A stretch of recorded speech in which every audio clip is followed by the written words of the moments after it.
don't let no white comedian talk about no black women. That's law. In the name of Kendrick Lamar, can we believe he's just given like a slight diss to shits and gigs in that line? I'm sorry, I refuse to believe that that's about anyone else but the shits and gigs and Andrew Schulz situation. Is it Andrew Schulz? Yeah. One thing Kendrick will do is stand up for black women. That is it. Listen to what he's saying. Next time, stand up for us, okay? Hello viewers, welcome to YO. In a firestorm of controversy, comedian Andrew Schultz's response to Kendrick Lamar's call to protect black women has ignited backlash across social media. The conversation started with Lamar's lyrics in a song that, without naming anyone directly, sent a clear message: white comedians should refrain from disrespecting black women. Schultz, feeling personally attacked, reacted publicly, setting off a wave of criticism from black audiences. What's funny about Andrew Schulz responding to Kendrick Lamar is that he was not singled out in that verse. Kendrick Lamar said, "Don't let no white comedian talk about no black woman. That's law." He did not specify Andrew Schulz, but Andrew Schulz felt triggered by what Kendrick Lamar said because he knows that he has essentially built an entire career, an entire life, an entire identity off of this idea that he's allowed to say shit like that and nobody can question it. See, I'm from New York originally. I have met so many dudes exactly like Andrew Schulz. As a matter of fact, they're literally bred in the state of New York. These white dudes that are like, yo, I live around black people, I go to the same schools, I share all of the same interests, I, spend all my time around them. So that means I am black too. That means I can talk shit too. Why can't I? I spend all my time around black people. The dudes like Andrew Schulz will look you in the face and say, I am blacker than you are. I'm not kidding. I've had people say that to my face. I've spent more time around black people than you have. So despite the fact that you are actually a black American, I'm blacker than you. So I get the right to say whatever I want about your community. And they really think that shit's cool. You know what I mean? And a lot of time, nobody checks them, okay? Because what they'll do is they'll take that bravado, they'll take that confidence, and then they'll go around other white people with it, right? And all the other white people are amazed by how comfortable they can operate in the black space. So then it becomes their personality. It is a subconscious form of white supremacy. And I know some people are going to be annoyed hearing that, but it's true.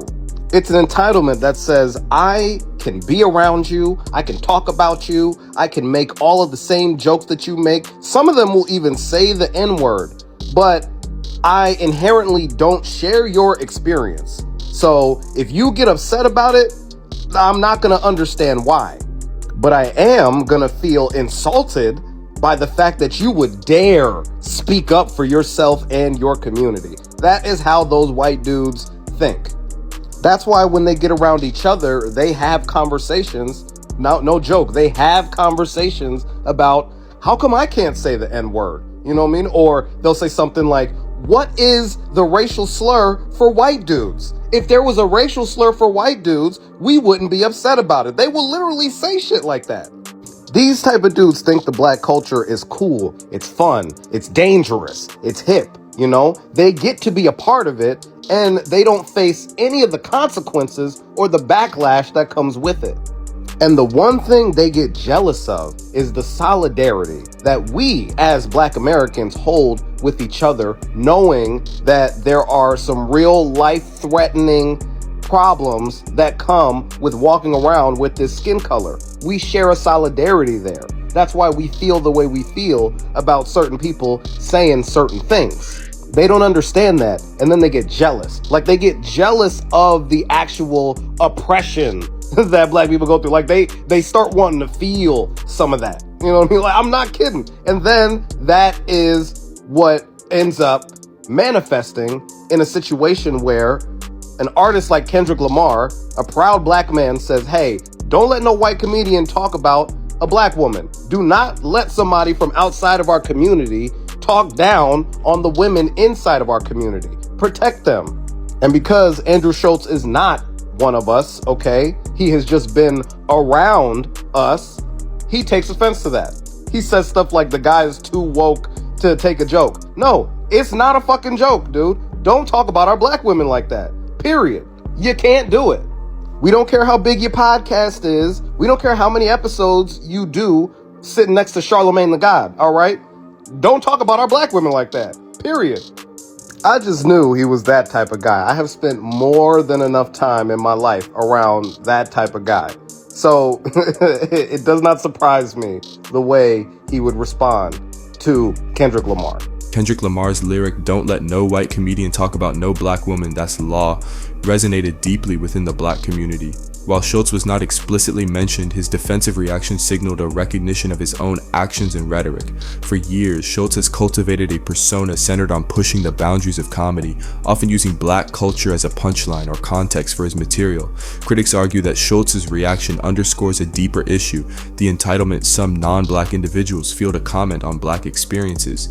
This entitlement, critics say, reflects a subconscious form of white supremacy, where proximity to black culture is seen as a license to exploit it without understanding or respecting its nuances. Schultz's defensiveness is not unique. Many white individuals who immerse themselves in black culture often feel they have earned a pass to participate in conversations or humor that should be off limits. This mindset is problematic because it ignores the lived realities of black people and the boundaries set to protect their dignity. Kendrick Lamar's lyric was not merely a woke overreaction, but a deliberate stance to safeguard black women, a demographic historically marginalized and disrespected. By framing his response as a critique of political correctness, Schultz missed the broader point. Respect is not optional. Proximity to black culture does not equate to ownership or understanding. Being a guest in a community requires respect and adherence to the boundaries set by that community. Schultz and others should recognize that certain topics, especially those involving black women, are not theirs to exploit for comedic gain. True allies listen and learn. They do not react defensively when called out. Schultz's reaction highlights a failure to understand this fundamental aspect of allyship. Acknowledging wrongdoing and committing to change is the mark of a genuine ally. Kendrick Lamar's stance is a reminder that protecting black women is a communal responsibility. Black women face unique challenges that require solidarity and respect from both within and outside their community. This incident should serve as a wake-up call for those who claim allyship with black communities. Respecting cultural boundaries is not an attack on free speech, but a demand for dignity. Kendrick Lamar's message was simple yet powerful. Black women deserve respect, and those who fail to honor that will be held accountable. Andrew Schultz's reaction was revealing, but the lesson here is clear. Allyship requires humility and respect, not defensiveness. The community's collective outrage is not just about one comedian's words, but a broader demand for cultural respect and accountability. As Kendrick said, that's law.